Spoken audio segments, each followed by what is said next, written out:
ಕಾವೇರಿ ಜಲಾನಯನ ಪ್ರದೇಶದಲ್ಲಿ ನಿರಂತರವಾಗಿ ಮಳೆಯಾಗುತ್ತಿದ್ದು, ಕೊಡಗಿನ ಜೀವನದಿ ಕಾವೇರಿ ಉಕ್ಕಿ ಹರಿಯುತ್ತಿದೆ. ಕೃಷ್ಣರಾಜಸಾಗರ ಜಲಾಶಯಕ್ಕೆ ಹೆಚ್ಚಿನ ಪ್ರಮಾಣದ ನೀರು ಹರಿದು ಬರ್ತಿದ್ದು, ಈಗಾಗಲೇ ಕೆಆರ್ಎಸ್ ಡ್ಯಾಂನ ನೀರಿನ ಮಟ್ಟ 100ರ ಗಡಿ ದಾಟಿದೆ. ರಾತ್ರಿ ಡ್ಯಾಂನ ನೀರಿನ ಮಟ್ಟ 102 ಅಡಿಗೆ ಏರಿಕೆಯಾಗಿದ್ದು, ನೀರಿನ ಒಳಹರಿವು ಕೂಡ ಹೆಚ್ಚಾಗಿದೆ.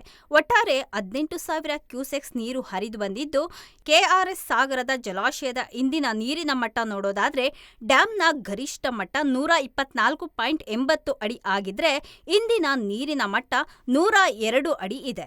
ಡ್ಯಾಂನ ಒಳಹರಿವು 18,592 ಕ್ಯೂಸೆಕ್ಸ್ ಆದರೆ ಹೊರಹರಿವು 704,000 ಕ್ಯೂಸೆಕ್ಸ್ ಆಗಿದ್ದು, ಪ್ರಸ್ತುತ ನೀರಿನ ಸಂಗ್ರಹ 24,417 ಟಿಎಂಸಿ ನೀರು ಹರಿದು ಬಂದಿದೆ.